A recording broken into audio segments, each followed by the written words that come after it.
Basic शिक्षा मंत्री सतीश द्विवेदी का विपक्ष पर पलटवार। शिक्षक भर्ती रोकने के लिए हो रही राजनीति। शिकायत के बाद सरकार ने की तुरंत कार्रवाई।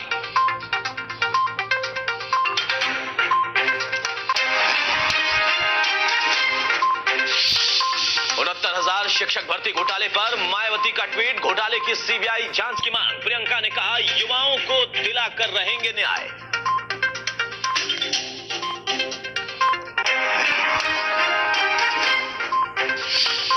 उनहत्तर 69,000 शिक्षक भर्ती मामला। शिक्षा मित्रों की याचिका पर सुप्रीम कोर्ट ने कहा, 37,339 पदों को होल्ड करे सरकार। Cut off. यूपी में कोरोना का कहर। संक्रमितों की संख्या 11,000।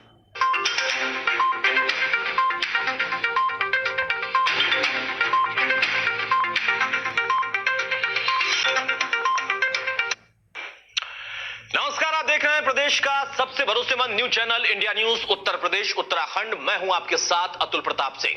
69,000 शिक्षक भर्ती मामला पिछले 2 साल से अधर में लटका है। इसके चलते हजारों अभ्यर्थियों के सरकारी नौकरी का जो सपना है उस पर ग्रहण लगा है।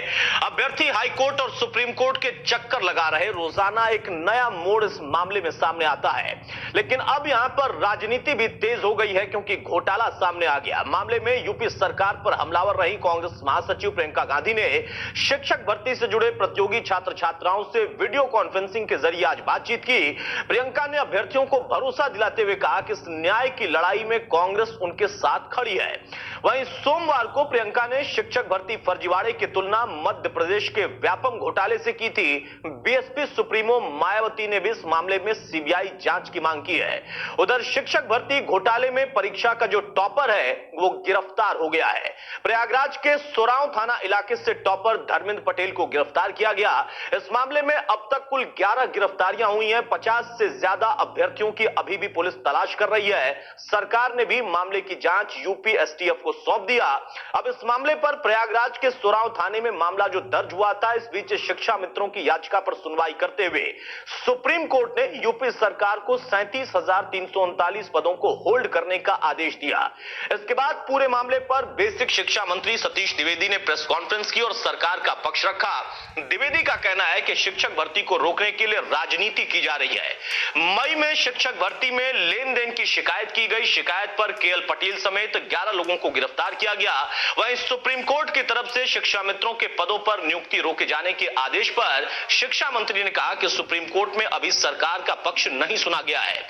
सरकार का पक्ष सुनने के बाद सुप्रीम कोर्ट को अपना अंतिम फैसला देना है। अब ऐसे में सवाल यह कि क्या वाकई यूपी का व्यापम हो गया शिक्षकों की भर्ती का मामला? विपक्ष को राज्य की जांच एजेंसी पर भरोसा है या नहीं है, और नहीं है तो क्यों नहीं? और धर्मेंद्र कुमार आखिर कैसे टॉपर बन गया? इन्हीं तमाम सवालों पर हम करेंगे बड़ी बहस।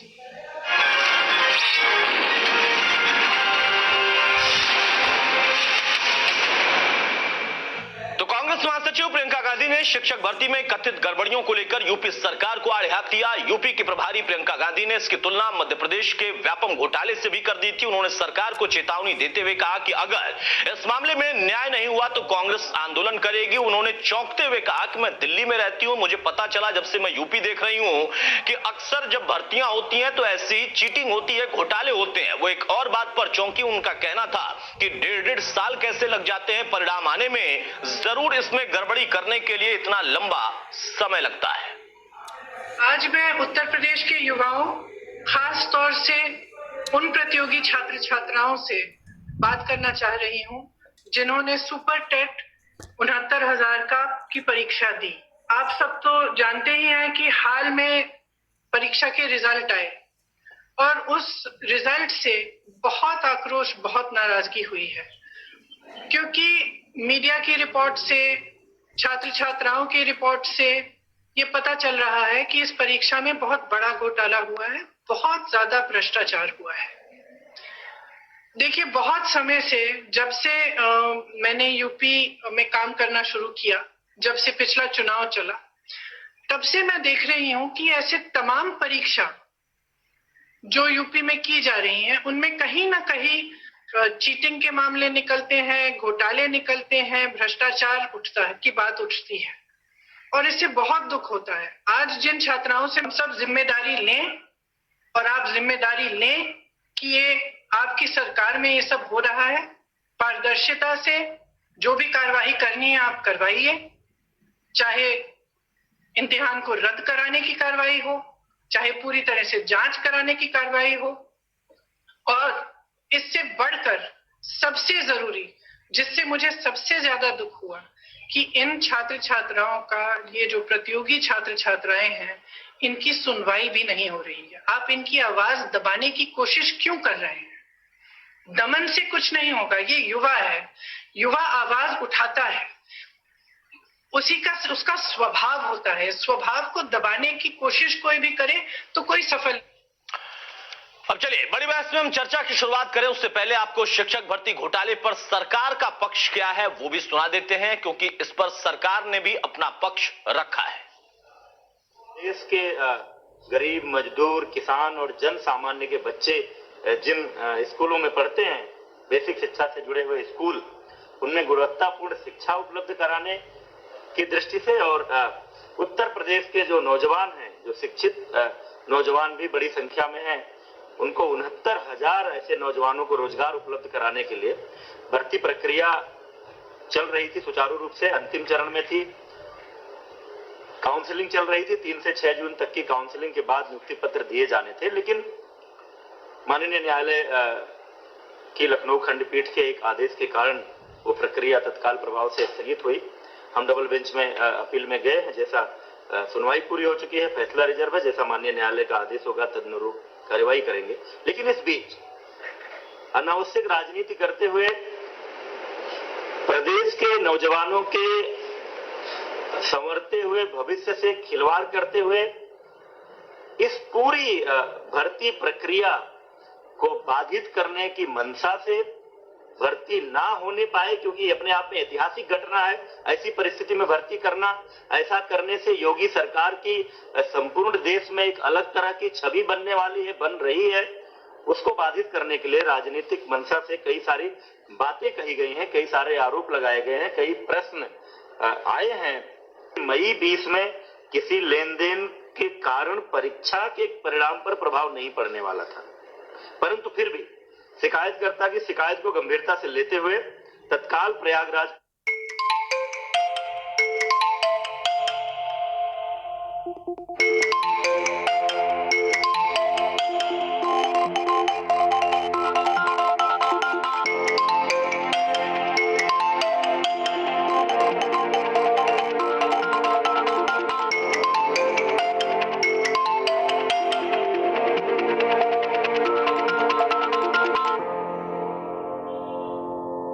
पुलिस ने कार्यवाही की और शिकायतकर्ता द्वारा दी गई सूचना के आधार पर डॉक्टर KL पटेल, जो किसी प्राथमिक स्वास्थ्य केंद्र में चिकित्सक हैं, संतोष कुमार बिंद, जिसके लेखपाल होने की जानकारी आ रही है, तथा इनसे जुड़े हुए अन्य 11 लोगों को, कुछ को 6 जून को, कुछ को 8 जून को, कुल मिलाकर के 11 लोगों को गिरफ्तार किया गया।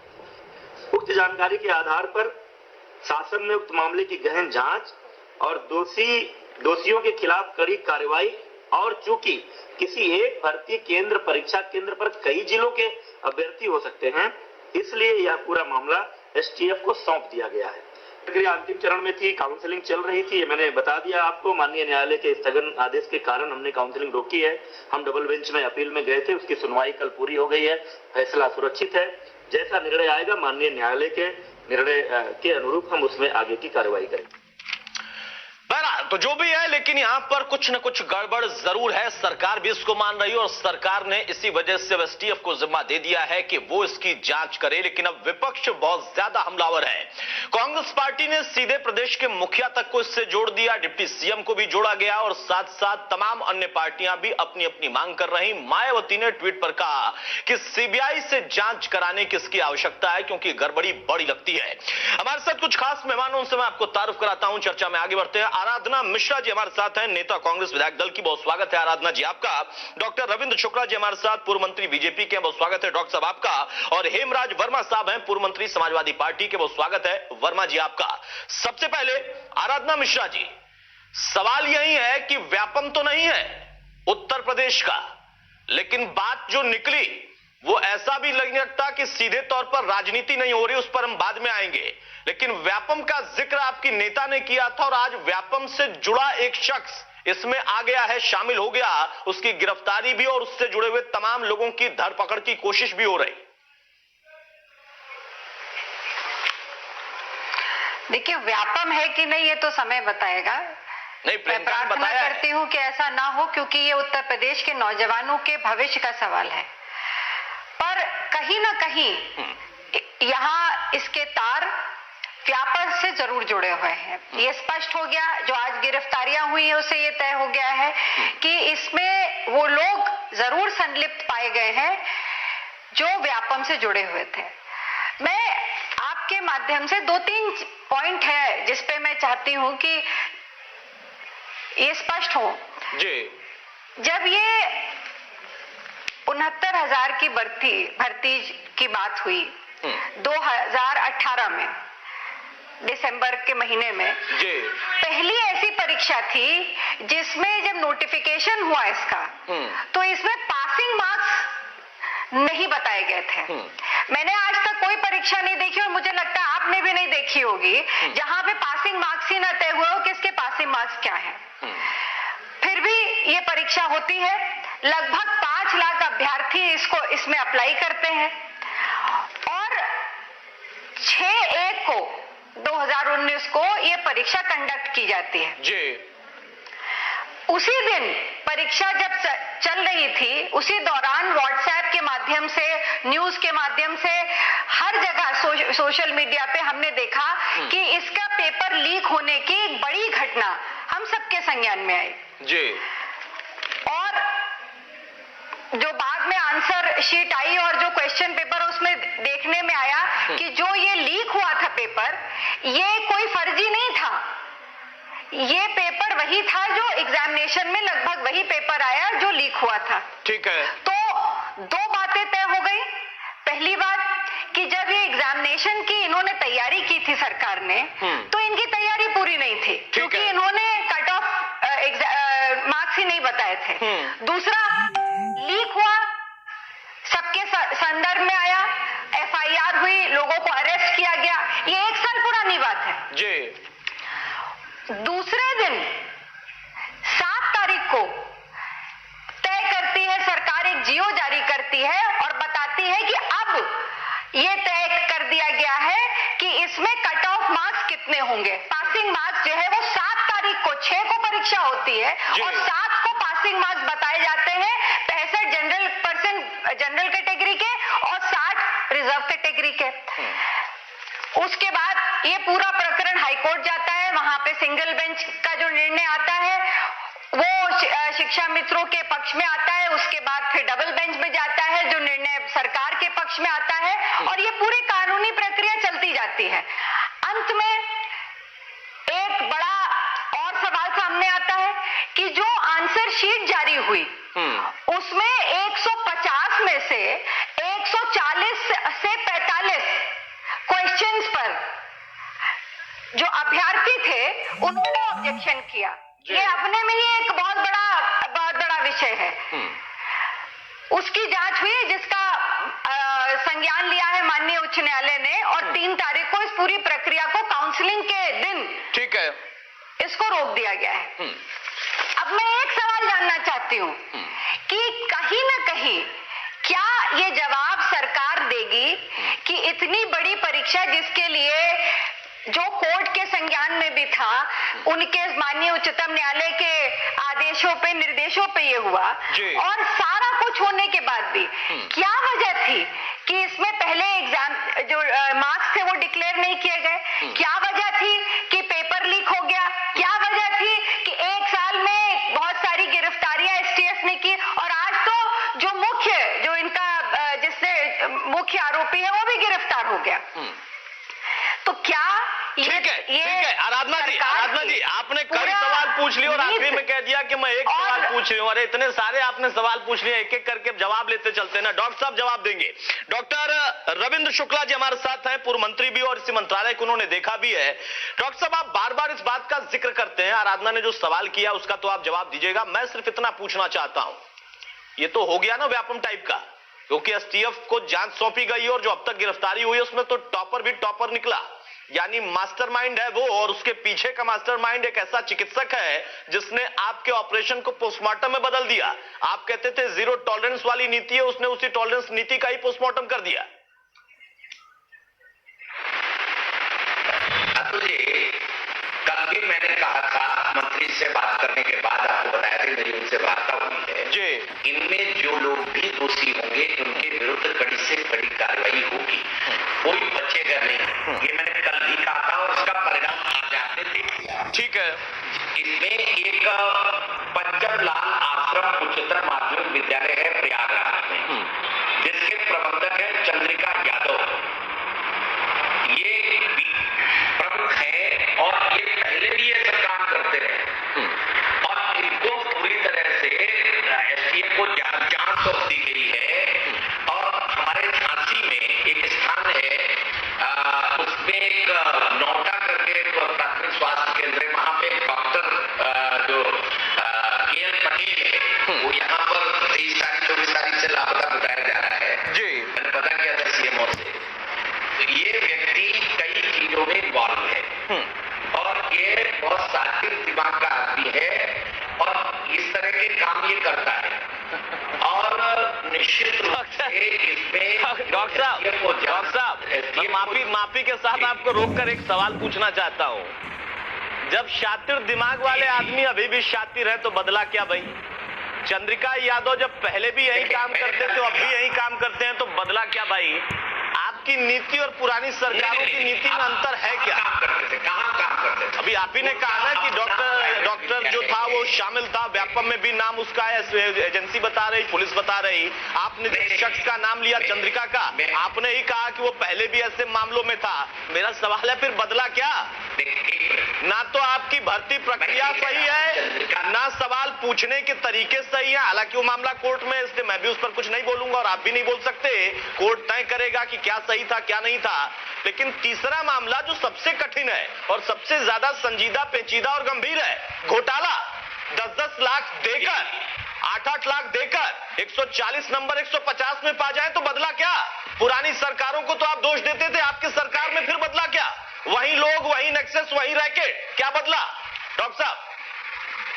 अतुल जी, ये विद्यालय है जिसके प्रबंधक है चंद्रिका यादव। ये कोई सरकार पे काम नहीं करते, तमाम विद्यालय प्रदेश भर में काम करते हैं, देश भर में काम करते हैं। उसके मैनेजमेंट कमेटी होती है, उन मैनेजमेंट कमेटी पर वो विद्यालय भी कोर्ट जाते हैं। सर, अगर उनका सेंटर हटाया जाए तो कोर्ट चले जाएंगे।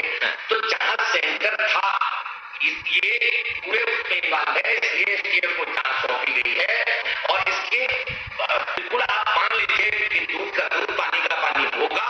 किसी भी स्तर का कोई व्यक्ति होगा वो जेल जाएगा और बच्चों को। डॉक्टर साहब देखिए, आप बड़े वरिष्ठ व्यक्ति हैं और आपका लंबा अनुभव है और आपने कई ऐसे काम किए हैं अपने मंत्रिकाल के दौर में इसी विभाग के लिए, जो कि आज भी जिसकी सराहना होती है। लेकिन आज आप जो तर्क दे रहे हैं ना, मेरे गले से नीचे नहीं उतर रहा। अरे जब गड़बड़ी हुई है तो एक्शन होगा ही ना, इसमें नया क्या होगा सर? और सवाल इस बात का है कि आप कह रहे हैं कि भरोसा रखिए, भरोसा तो हमने व्यापम में भी रखा था, हुआ क्या? एनआरएचएम में भी भरोसा ही मिला था, कितने सीएमओ चले गए, हुआ क्या? और इस मामले में आप कह रहे हैं कि चंद्रिका जो है एक कॉलेज का प्रबंधक है, सरकार का हिस्सा नहीं। मैंने कब कहा वो सरकार का हिस्सा है? अगर वो पहले गड़बड़ी करता था तब भी किसी प्रबंधक के तौर पर ही करता था। अगर केएल पटेल पहले व्यापम में संलिप्त रहा है तो अभी भी उसने उसी तरीके का नेक्सस चलाया। आपकी पारदर्शिता, आपकी जीरो टॉलरेंस और आपकी नई नीति का क्या मतलब हुआ?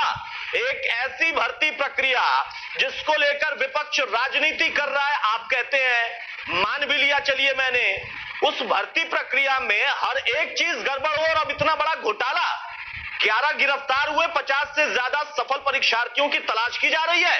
एक सेंटर नहीं, न जाने कितने सेंटरों पर गड़बड़ी हुई है, ये आपकी पुलिस कह रही है, मैं नहीं कह रहा।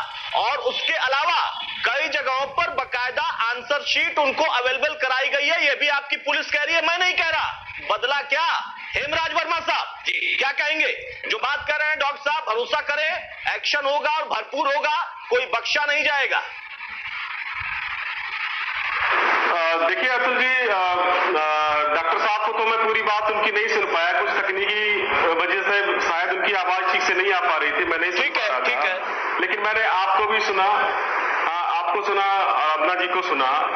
तो देखिए, जिस तरह से उत्तर प्रदेश में सरकार बनी, केंद्र में भी सरकार बनी, और उत्तर प्रदेश में तमाम सारे वादे शिक्षा मित्रों को उनकी समस्या को समाधान करने का, चाहे आपके रोजगार सेवक हो, चाहे आंगनबाड़ी हो, चाहे तमाम सारे लोगों को इन्होंने खूब लॉलीपॉप देने का काम किया। और आज की तारीख में तो जी बड़ी बहुत ही गंभीर बात है कि ये जो है हजारों शिक्षा मित्र आत्महत्या कर चुके हैं, और जो भी अब तक भर्तियां जो भी इन्होंने निकाली हैं सब में पेपर लीक हुए हैं इनके, और अब ये महाघोटाला ऐसा निकल के आया 69,000 शिक्षक का। तो जिस तरह से ये दावे जो करते थे, अगर उन दावों पर ये कुछ अमल भी कर लेते, अगर 10-20% भी अमल कर लेते, तो शायद हमारे उत्तर प्रदेश के बेरोजगारों को, और जो बच्चे जो तमाम सारे समय तक जो तैयारी जिन्होंने की, तमाम सारे जो है उनके अभिभावकों ने पैसा खर्च करके उनको पढ़ाया लिखाया, और वो बैठे परीक्षा में पास भी हुए, लेकिन जिस तरह से जो स्थिति सामने आई है बहुत ही बेहद गंभीर है। और इस पर पहले तो माननीय मुख्यमंत्री जी हो, चाहे शिक्षा मंत्री हो, इनको सबसे पहले तो उन बेरोजगारों से, उनसे सबसे माफी मांगनी चाहिए कि हम आपको न्याय नहीं दिला पा रहे, हम जो है आपको जो है नौकरी नहीं दे पा रहे, हम पारदर्शी व्यवस्था को नहीं कर पा रहे हैं। तो आज जिस तरह से जो स्थिति हमारे प्रदेश की हुई है, और शायद ऐसा कभी देखने को नहीं मिला, और आज उसके बावजूद जो बीजेपी के जो नेता हैं, चाहे सरकार हो, जिस तरह से ये झूठी बातें और झूठा प्रचार करने में आज भी व्यस्त हैं। कोरोना से लड़ाई भी ये लोग जो लड़ रहे थे, उसमें कह दिया कि कोरोना के साथ जीना है, तो उनको भगवान के भरोसे छोड़ दिया इन्होंने। अब ये रैलियों में मस्त है, अब चुनाव में व्यस्त है, चाहे पश्चिम बंगाल हो, चाहे आपका जो है बिहार हो, ये चुनाव की तैयारी में ये भूल गए लोगों की परेशानियों को, ये भूल गए लोगों की बातों को, जो इन्होंने लाइन में लगाकर बेरोजगारों को जो है नोटबंदी में सैकड़ों को मरवा दिया, और इस बार ये जो है बहुत सारे मजदूरों को, कई सौ मजदूरों को इन्होंने रास्ते में उन्होंने जाने उनकी चली गई। तो इन्हें माफी मांगनी चाहिए।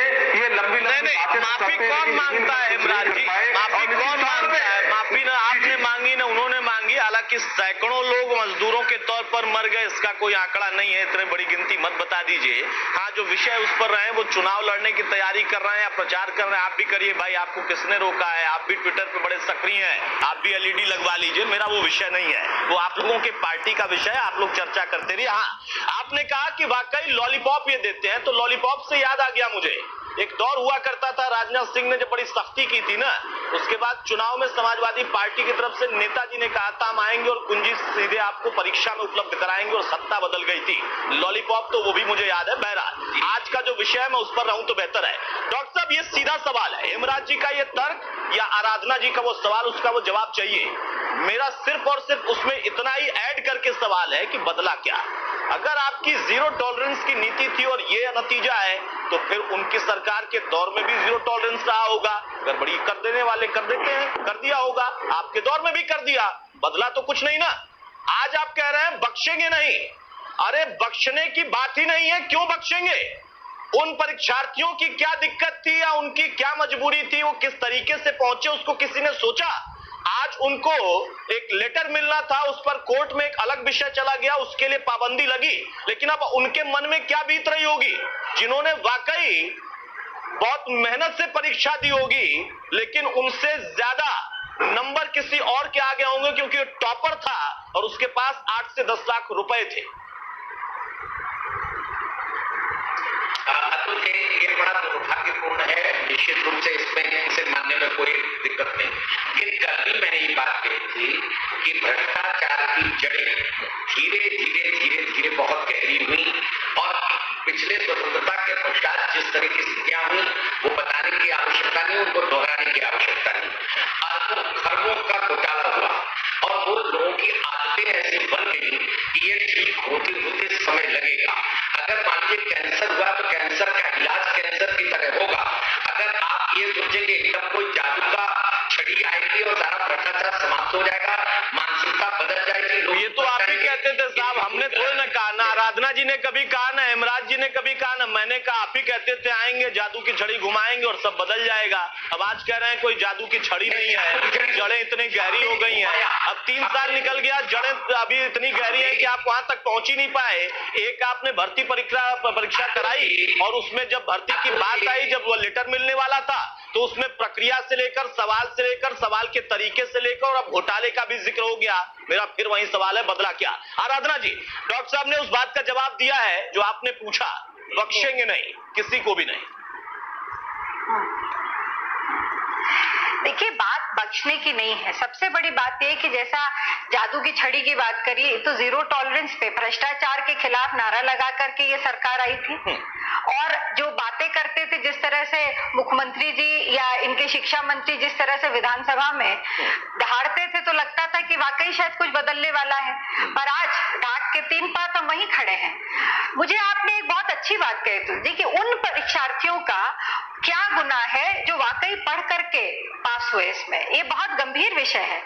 हजारों की संख्या में लोग काउंसलिंग के लिए आए, उन्होंने कितना पैसा, ये सब मध्यम परिवार के लोग थे, किसानों के बच्चे थे, मजदूरों के बच्चे थे, वो लोग आए थे, उन्होंने कितना पैसा खर्च किया होगा आने जाने में, और उनके हाथ क्या लगा। दूसरी मैं एक बात कहना चाहती हूँ कि आखिर बख्शने की बात कहां से आ गई। 1.25 साल बीत गए इस इम्तिहान को, और 1.25 साल में लगातार कंट्रोवर्सी होती रही। अभी तक सरकार ने क्यों नहीं कोई कार्रवाई की? अगर कार्रवाई की होती तो इतना समय बच गया होता। और दूसरी बात, आज अगर एसआईटी की जांच इन्होंने बैठाई या एसटीएफ उसकी जांच कर रही है, तो क्या आज हम ये मान लें कि जो लोग लगातार सरकार को भी गुमराह करते रहे, सरकार के सामने भ्रष्टाचार करते रहे और धृतराष्ट्र की तरह सरकार आंख बंद करके बैठी रही, तो क्या इस बात पे विश्वास किया जा सकता है? एसटीएफ क्या ये सिद्ध कर पाएगी कि इसके तार नीचे से लेके ऊपर तक कहां तक जुड़े? क्या उसमें हिम्मत है? उनकी भी तो रिपोर्टिंग मुख्यमंत्री को और उप मुख्यमंत्री को है। तो क्या ये संभव है? मैं तो एक बात स्पष्ट करना चाहती हूँ, इस पूरे मामले की न्यायिक जांच होनी चाहिए, हाईकोर्ट के सिटिंग जज के निगरानी में या सुप्रीम कोर्ट के सिटिंग जज के। इसको सरकारी किसी भी तंत्र से अगर इसकी जांच हुई तो ये मामला फिर से फाइलों में दब करके रह जाएगा और हजारों नौजवानों का भविष्य फिर अंधकार में चला जाएगा। डॉक्टर साहब, बहुत जल्दी से इस बात का जवाब दे देंगे आप? कम से कम जो आराधना जी की मांग है, वो कह रही है कि बख्शने की बात ही नहीं, आप ये कर दीजिए, हमें भरोसा हो जाएगा विपक्ष होने के बावजूद भी। उसके बाद में हेमराज जी के पास जाऊं। डॉक्टर साहब, माननीय उच्च न्यायालय ने संज्ञान ले लिया है, उनकी देखरेख में ही ये जांच चल रही है, और इसमें अब कहां से कोई अलग से जांच कराने की न्यायिक जांच, इसमें माननीय उच्च न्यायालय से संज्ञान ले चुका है। ये जो घोटाला हुआ है, अतुल जी ये भी पूछ लीजिए जी, घोटाले की बात घोटाला हुआ है, उसकी भी जांच सवाल, गलत सवाल के तरीके, वो तो मामला है ही, मामला अलग है। क्या उन्होंने घोटाले की भी जांच आप कह रहे हैं कि संज्ञान में आ चुकी है, तो वहीं से होगी, या आपने जो एसटीएफ की बात कही है उससे इतर आराधना जी की मांग पर आप जाएंगे? वो कह रही है कि विपक्ष होने के नाते इतना हमारा सवाल बनता है और हम भरोसा भी करते हैं अगर सरकार ये कह दे। एसटीएफ से जो जांच के बिंदु हैं, इसके जड़ तक जाया जाएगा। इसमें जो भी है, जिस तरह का भी कुछ हुआ है, निश्चित रूप से उस पर कार्रवाई होगी। इसमें दृढ़ संकल्पित है हमारी सरकार। और सरकारें दृढ़ संकल्पित ही होती हैं, आपकी हो या किसी की हो। आराधना मिश्रा का एक छोटा सा सवाल है, घोटाले में भी क्या आप न्यायिक जांच के लिए तैयार हैं, या वहां पर एसटीएफ पर आपको ज्यादा भरोसा है? देखिए, जो बिंदु अभी तक आए उन सब बिंदुओं पर जांच हो रही है, उन सब बिंदुओं पर जांच हो रही है। और जहां तक सवाल है क्या बदला, क्या करोड़ों रुपए जो लोगों की जेबों में चले जाते थे, वो सब बचा करके हमने एक पैसा भी बजट में नहीं लिया, उज्ज्वला योजना चालू कर दी, हमने खाद बीज के डायरेक्ट पैसे देने शुरू कर दिए, हमने जो है करोड़ों देखिए, मैंने हेमराज जी को रोका था कि आपने योजना चालू की है, बहुत अच्छी बात भाई, इसी वजह से तो आप देखिए सरकार मैं योजना पर जाऊंगा ही नहीं।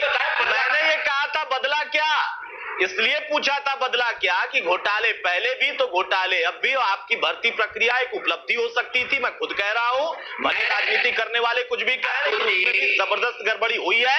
ये आपकी एजेंसियां कह रही, मैं नहीं कह रहा, मैं तो चर्चा कर रहा। मैं इस पर कह रहा हूं बदला क्या। हेमराज वर्मा साहब न्यायिक जांच की मांग कर रही है कांग्रेस, हालांकि उसमें भी थोड़ा कंफ्यूजन है, मैं बाद में जाऊंगा आराधना जी के पास। लेकिन आपकी पार्टी का स्टैंड क्या है? क्योंकि जिस दिन ये मामला लखनऊ बेंच के पास पहुंचा था, जिस दिन काउंसलिंग का डेट था, उस दिन जब वहां पर कुछ याचिकाकर्ता पहुंचे कि सवालों में गड़बड़ी है, सवाल के तरीकों में गड़बड़ी है, कोर्ट ने संज्ञान लिया, रोक लगा दी।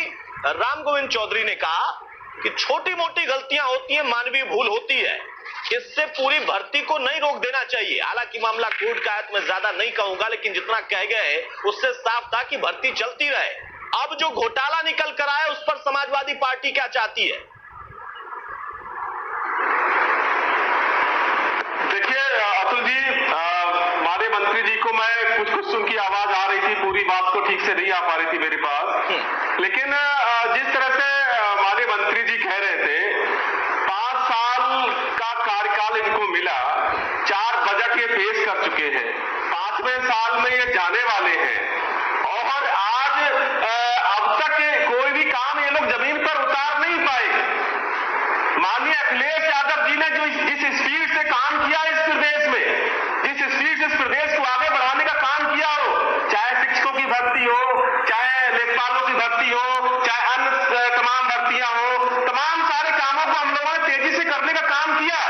और आज जिस तरह से जो स्थिति हमारे प्रदेश की और जो बनी हुई है, जिस तरह से गुमराह किया गया है यहाँ के युवाओं को, बेरोजगारों को, और जो ये महाघोटाला इनका शिक्षक भर्ती का निकल कर आया है, समाजवादी पार्टी इस पर जो है पूरी मांग करती है कि इसकी जो है जांच होनी चाहिए। और वास्तव में मैं इस बात को जो हमारे आराधना मिश्रा जी की बात को मैं उनसे सहमत हूं कि निश्चित तौर पे इस घोटाले की जांच हाईकोर्ट या सुप्रीम कोर्ट के सिटिंग जज से होनी चाहिए, क्योंकि जो इनके इरादे हैं, जिस तरह से इनका काम करने का तरीका है सरकार का, वास्तव में इन पर कोई भरोसे के लायक ये लोग है नहीं, और भरोसे वाली कोई बात ये लोग करते नहीं है।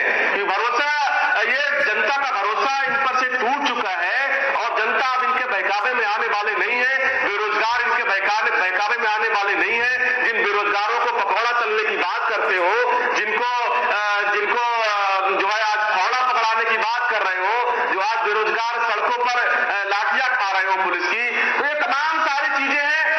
माननीय मंत्री जी को जो है पूरी बात उनकी मैं ठीक से नहीं सुन पा रहा हूं, वरना मैं उनको और उन सारी चीजों का मैं ठीक से जवाब देता। लेकिन अतुल जी, कहीं ना कहीं आपने इस मुद्दे को काफी गंभीरता से रखा है, और कांग्रेस की हमारी नेता उन्होंने भी इस बात को रखा है, और मैं कहीं ना कहीं इन सारी चीजों पर मैं मांग करता हूं, और मैं कांग्रेस की नेता में अपने आप को उनकी बातों से काफी हद तक संबद्ध करता हूं कि निश्चित तौर पे इसकी जांच सुप्रीम कोर्ट के और हाई कोर्ट के जो सिटिंग जज हैं उनसे होनी चाहिए, तभी न्याय मिल पाएगा, और तभी ये जो इसमें घोटाले वाले लोग हैं, चाहे सरकार में बैठे हुए चाहे अन्य, तभी इनको जो है असली जगह वो पहुंच पाएंगे।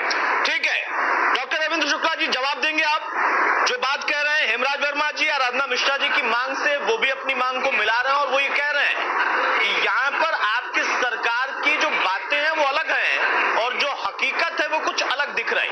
और मैं भी ये प्रश्न पूछ रहा हूं क्योंकि इस पूरे प्रकरण में हमने जैसा देखा, शुरुआती दौर से आराधना जी ने भी सवाल खड़े किए कि जिस दिन से भर्ती की प्रक्रिया शुरू, जब एग्जाम होता है, उसके बाद से लेकर अब तक में तमाम शिकायतें, अलग अलग तरीके की शिकायतें हैं। कुछ ऐसी थी जिनको हम मानवीय भूल मानते हैं, उस पर कोर्ट को फैसला करना है, लेकिन ये जो घोटाला है ये मानवीय भूल नहीं है, ये संगठित अपराध है। एक नेक्सस जो कि पहले भी चलता था वो आज भी चल रहा, जो मध्य प्रदेश में कांड कर चुका है, उत्तर प्रदेश में नया कांड कर गया।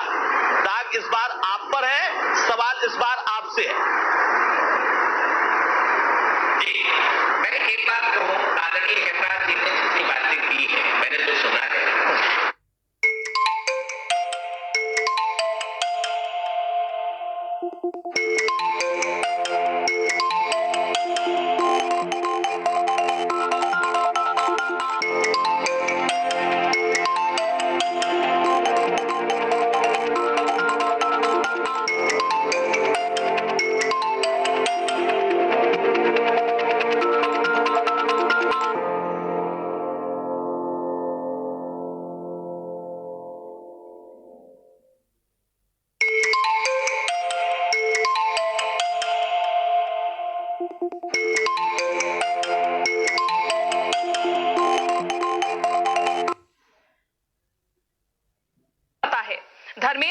नॉलेज के आसान सवालों के भी जवाब नहीं दे सकते। लेकिन पुलिस की पूछताछ में अब तक गिरोह ने 50 से ज्यादा अभ्यर्थियों को पास करने की बात कबूली है। पुलिस अफसरों को आशंका है कि सैकड़ों अभ्यर्थियों को पैसा लेकर के पास कराया गया है।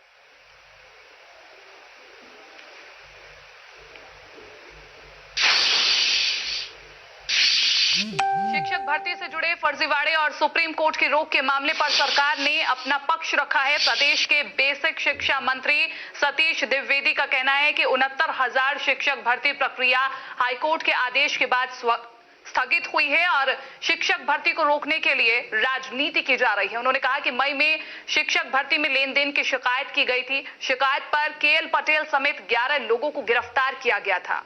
गिरफ्तारी के बाद प्रयागराज के एक परीक्षा केंद्र पर धांधली का खुलासा हुआ था। परीक्षा में धांधली के बाद 69,000 शिक्षक भर्ती की एसटीएफ को जांच सौंपी गई।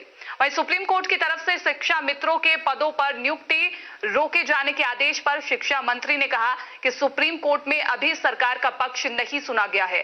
सरकार का पक्ष सुनने के बाद सुप्रीम कोर्ट को अपना अंतिम फैसला देना होगा। प्रदेश के गरीब, मजदूर, किसान और जन सामान्य के बच्चे जिन स्कूलों में पढ़ते हैं, बेसिक शिक्षा से जुड़े हुए स्कूल, उनमें गुणवत्तापूर्ण शिक्षा उपलब्ध कराने की दृष्टि से और उत्तर प्रदेश के जो नौजवान हैं, जो शिक्षित नौजवान भी बड़ी संख्या में हैं, उनको 69,000 ऐसे नौजवानों को रोजगार उपलब्ध कराने के लिए भर्ती प्रक्रिया चल रही थी, सुचारू रूप से अंतिम चरण में थी। काउंसलिंग चल रही थी। 3 से 6 जून तक की काउंसलिंग के बाद नियुक्ति पत्र दिए जाने थे, लेकिन माननीय न्यायालय की लखनऊ खंडपीठ के एक आदेश के कारण वो प्रक्रिया तत्काल प्रभाव से स्थगित हुई। हम डबल बेंच में अपील में गए हैं। जैसा सुनवाई पूरी हो चुकी है, फैसला रिजर्व है, जैसा माननीय न्यायालय का आदेश होगा तदनुरूप कार्रवाई करेंगे।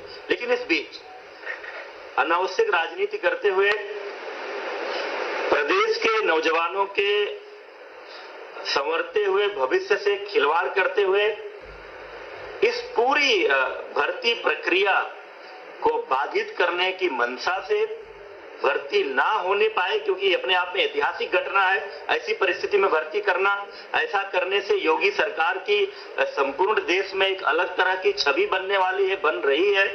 उसको बाधित करने के लिए राजनीतिक मंशा से कई सारी बातें कही गई हैं, कई सारे आरोप लगाए गए हैं, कई प्रश्न आए हैं। मई 20 में किसी लेन देन के कारण परीक्षा के परिणाम पर प्रभाव नहीं पड़ने वाला था, परंतु फिर भी शिकायतकर्ता की शिकायत को गंभीरता से लेते हुए तत्काल प्रयागराज पुलिस ने कार्यवाही की और शिकायतकर्ता द्वारा दी गई सूचना के आधार पर डॉक्टर केएल पटेल, जो किसी प्राथमिक स्वास्थ्य केंद्र में चिकित्सक हैं, संतोष कुमार बिंद, जिसके लेखपाल होने की जानकारी आ रही है, तथा इनसे जुड़े हुए अन्य 11 लोगों को, कुछ को 6 जून को, कुछ को 8 जून को, कुल मिलाकर के 11 लोगों को गिरफ्तार किया गया। उक्त जानकारी के आधार पर शासन ने उक्त मामले की गहन जांच और दोषियों के खिलाफ भर्ती केंद्र, परीक्षा केंद्र पर कई जिलों के अभ्यर्थी हो सकते हैं, इसलिए यह पूरा मामला एसटीएफ को सौंप दिया गया है। प्रक्रिया अंतिम चरण में थी, काउंसलिंग चल रही थी, ये मैंने बता दिया आपको। माननीय न्यायालय के स्थगन आदेश के कारण हमने काउंसलिंग रोकी है। हम डबल बेंच में अपील में गए थे, उसकी सुनवाई कल पूरी हो गई है, फैसला सुरक्षित है। जैसा निर्णय आएगा माननीय न्यायालय के निर्णय के अनुरूप हम उसमें आगे की कार्रवाई। वहीं इस पूरे मामले पर विपक्ष और पक्ष एक दूसरे